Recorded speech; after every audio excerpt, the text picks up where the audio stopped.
US investment green card. $800,000 must have legally documented money. Exit period after 3 years. Shuda LP 6302946180. గత 5 సంవత్సరాల్లో ప్రజలు కానీ రాజకీయ పార్టీలు అదేవిధంగా వివిధ రకాలైనటువంటి సంస్థలు అనేక రకాలైనటువంటి ఇబ్బందులు పడ్డారు. 5 సంవత్సరాల యొక్క రాక్షస పాలనలో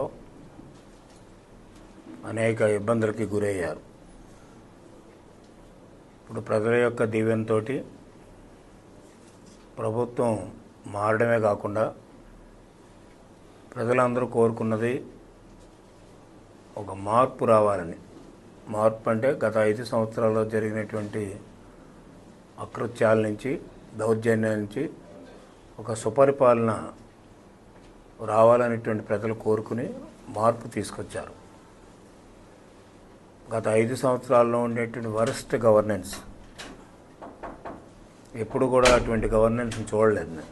నేను దాదాపు 41 సంవత్సరం నాకు రాజకీయంగా ఏ ముఖ్యమంత్రి కూడా ఈ విధంగా బిహేవ్ చేయలేదు. సరే, ఆ విధంగా ఒక విధ్వంసకరమైనటువంటి పాలన ప్రవేశపెట్టాడు కాబట్టే అతను కూడా రాజకీయంగా విధ్వంసం అవటానికి ప్రజలు మార్పు కోరుకున్నారు, కొత్త ప్రభుత్వాన్ని తీసుకొచ్చారు.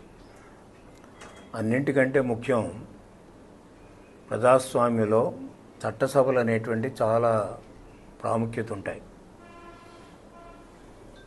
సరే, పార్లమెంట్ కానీ, శాసనసభలు కానీ, శాసనమండలి కానీ, ఇవన్నీ కూడా చట్టసభలు. చట్టాలు చేసే ప్రజలకి సౌకర్యాలు సమకూర్చడానికి, ప్రజల అవసరాలు తీర్చడానికి చేసేటువంటి చట్టసభలు.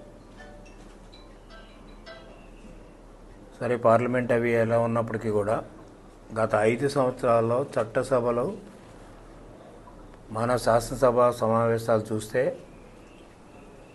చాలా దారుణమైనటువంటి విధానాన్ని అవలంబించింది 5 సంవత్సరాల్లో ఉన్నటువంటి రూలింగ్ పార్టీ. ఎంచేతే ప్రతిపక్షాన్ని అణిచివేయాలనేటువంటి విధానంతో ప్రతిపక్షానికి అవకాశం ఇవ్వకుండా ఏ ఇష్యూ మీద మాట్లాడటానికి, అదే మాట్లాడాలని గట్టిగా ఏదైనా ప్రయత్నం చేస్తే ప్రతిరోజు కూడా ప్రతిపక్షాన్ని సస్పెండ్ చేసినటువంటి సంగతిని అందరూ చూశారు. అంటే నాకు 151 వచ్చాయి కాబట్టి నా ఇష్టం వచ్చినట్టు పరిపాలిస్తా అన్నటువంటి విధానాన్ని కూడా చట్టసభల్లో ప్రవేశపెట్టడం చాలా దారుణమైనటువంటి విషయం. అసలు ప్రజాస్వామ్యం అంటేనే డిబేట్ చేయాలనేది దాని అర్థం. ఏ ఇష్యూ అయినప్పుడు కూడా ప్రజలకు సంబంధించినటువంటి ఒక మంచినీళ్ళ ఇష్యూ అయినా ఒకటి ఏదైనప్పుడు కూడా డిబేట్, ప్రజాస్వామ్య నిర్వచనం ఏంటంటే డిబేట్ చేయాలి. ఆ డిబేట్కి మూలమైనటువంటి ప్రాంతం ఏదంటే చట్టసభలు. అటువంటి చట్టసభలకి కంప్లీట్గా ఇగ్నోర్ చేయడమే కాకుండా అవమానపరిచే విధంగా గత 5 సంవత్సరాల్లో జరిగింది.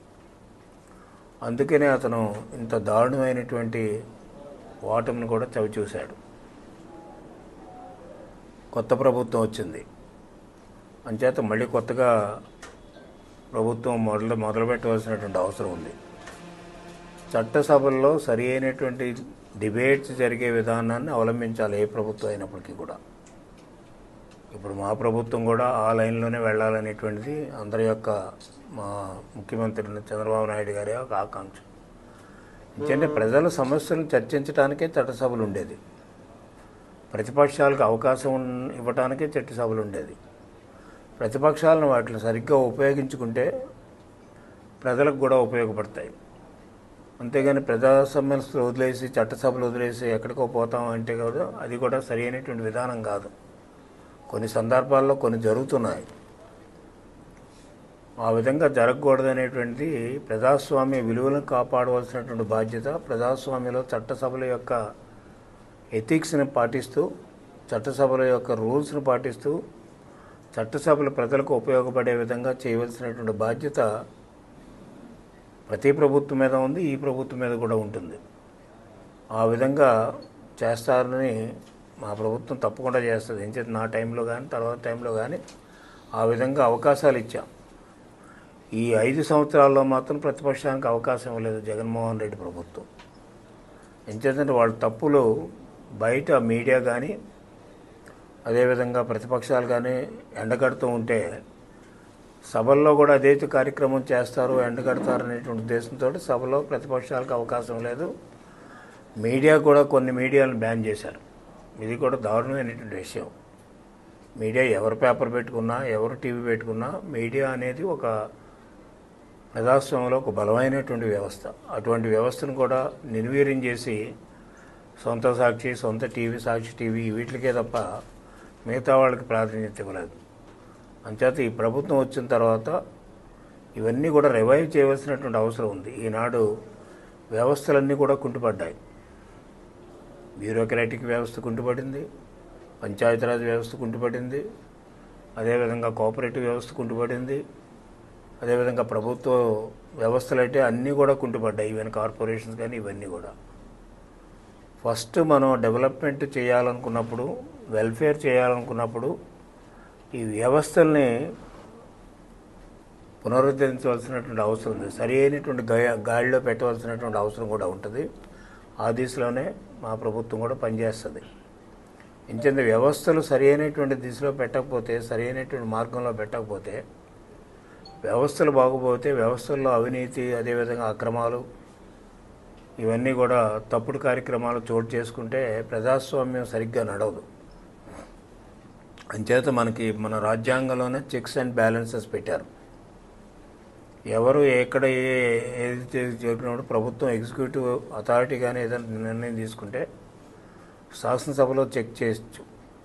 శాసనసభ కూడా దాటిపోతే రాజ్యాంగానికి వ్యతిరేకంగా వెళ్తే మళ్ళీ కోర్టులు కూడా, జ్యుడిషియరీ కూడా స్క్రూటినీ చేస్తారు. అంచేత ఎవ్రీ స్థాయిలో చెక్స్ అండ్ బ్యాలెన్స్ పెట్టారు ప్రజాస్వామ్యంలో. అంత పకడ్బందీగా మన రాజ్యాంగం రాస్తే ఆ రాజ్యాంగాన్ని కూడా మూలన పడేసినటువంటి జగన్మోహన్ రెడ్డి గారు.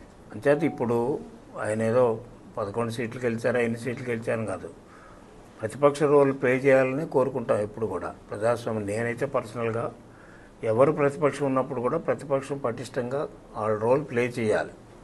చేసినప్పుడే ప్రజాస్వామ్యం కూడా పటిష్టంగా ఉంటుంది. ప్రజలు ఎన్నుకున్నది, ప్రతిపక్షంలో ఎన్నుకున్నది ఇళ్లతో పడుకోవడానికి కాదు, బాయ్కాట్లు చేయడానికి కాదు. అంచేత చట్టసభకు వచ్చి వాళ్ళకు ఉండేటువంటి ఆలోచనల్ని ప్రజలకు చెప్పవలసినటువంటి అవసరం ఉంటుంది. ఆ విధంగా వివిధ రకాలైనటువంటి వ్యవస్థల్ని నాశనం చేశారు. ఆ వ్యవస్థల్ని పునరుద్ధరించాలి, ఎఫెక్టివ్గా మరి ఫంక్షనింగ్ తీసుకురావాలి వాటిని. అదేవిధంగా చట్టసభలు అనేటువంటి శాసనసభ కానీ, కౌన్సిల్ కానీ వీటిలో కూడా పటిష్టంగా డిబేట్లు జరిగే విధంగా అందరూ పార్టిసిపేట్ చేసి ప్రజలకు అనుకూలంగా వాళ్ళ అవసరాలు తీర్చే విధంగా డిబేట్లు జరగాలి. డిబేట్లు జరిగిన తర్వాత ప్రభుత్వం ఫైనల్ డెసిషన్ తీసుకుంటారు. దాంట్లో ఎవరికి అనుమానం ఉండదు. అంచేత శాసనసభ యొక్క పనితీరును కూడా మళ్ళీ రివైవ్ చేయవలసినటువంటి అవసరం ఈ ప్రభుత్వం మీద ప్రధానమైనటువంటి బాధ్యత ఉంది. అట్లాగే వ్యవస్థలను కూడా మళ్ళీ రీమేక్ చేయవలసినటువంటి బాధ్యత కూడా ఈ ప్రభుత్వం మీద ఉంటుంది.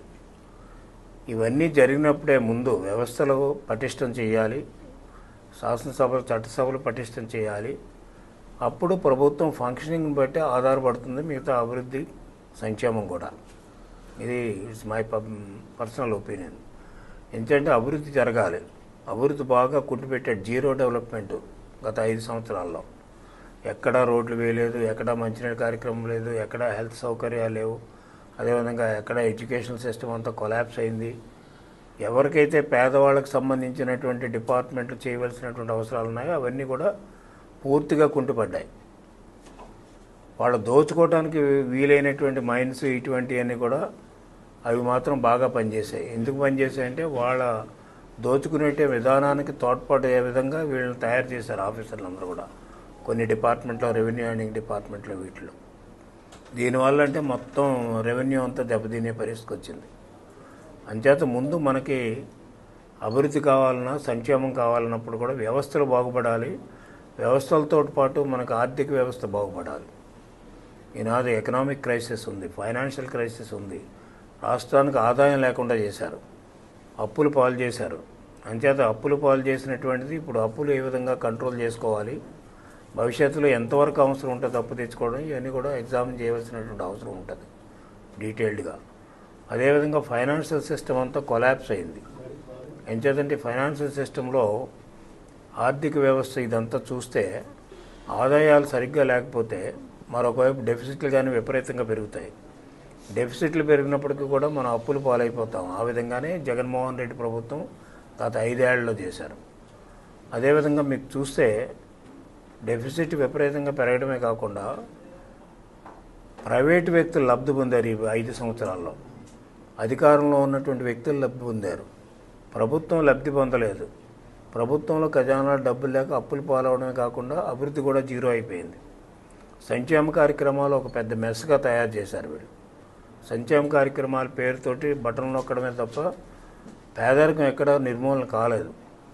పేదరికం నిర్మూలన పూర్తిగా కాలేదు, కానీ అసమానతలు విపరీతంగా పెరిగాయి. దీనికి జగన్మోహన్ రెడ్డి ప్రభుత్వం 5 సంవత్సరాలు ప్రధానమైనటువంటి బాధ్యత వహించవలసినటువంటి అవసరం ఉంటుంది. ఇప్పుడున్నటువంటి ప్రభుత్వం ముందు చాలా సమస్యలు ఉన్నాయి. ఈ సమస్యలు క్రైసిస్లు ఎక్కువ ఉన్నాయి. ఎంచేతంటే ఏది చూసినప్పుడు కూడా క్రైసిస్లో ఉంది. అంచేత ఏంటంటే ఇప్పుడు ఒక గుడ్ గవర్నెన్స్ ఇచ్చేటువంటి బాధ్యత ఈ ప్రభుత్వానికి ఉందో ఆ విధంగానే ఇవ్వడానికి ఈ ప్రభుత్వం కూడా ప్రయత్నం చేస్తున్నారు. అంచేత గుడ్ గవర్నెన్స్ ఎప్పుడైతే వచ్చిందో మీకు పరిపాలన మంచి సుపరిపాలన వస్తే, ఎందుచేతంటే ఒక కమిటెడ్ నాయకత్వం వచ్చింది. ఇప్పుడు దోచుకునే నాయకత్వం పోయి కమిటెడ్ నాయకత్వం వచ్చింది. ఈనాడు పవన్ కళ్యాణ్ గారు ఆయన చెప్పినటువంటి స్టేట్మెంట్లు కానీ, కూటమి ఇచ్చినటువంటి మేనిఫెస్టో కానీ, చంద్రబాబు నాయుడు గారు అనుభవం ఉన్నటువంటి నాయకులని వీళ్ళలో, అదేవిధంగా పైనుంచి మోదీ గారి సహాయంతో ఈనాడు రాష్ట్రాన్ని అన్ని రంగాల్లో అభివృద్ధి చేసుకోవడానికి ఉండేటువంటి అవకాశాలు, రాష్ట్రం దివాళా తీసినటువంటి రాష్ట్రం నుంచి మళ్ళీ సర్ప్లస్ రాష్ట్రంగా తయారు చేసుకోవడానికి మనకు అవకాశాలు ఉన్నాయి. ఆ విధంగా ఈ ప్రభుత్వం పనిచేస్తుంది, పనిచేయాలని కూడా సూచిస్తూ మరిన్ని వీడియోస్ కోసం ఛానల్ ని సబ్స్క్రైబ్ చేయండి. లేటెస్ట్ అప్డేట్స్ కోసం వాట్సాప్ ఛానల్ ని ఫాలో చేయండి. అండ్ లింక్ డిస్క్రిప్షన్ లో ఉంది.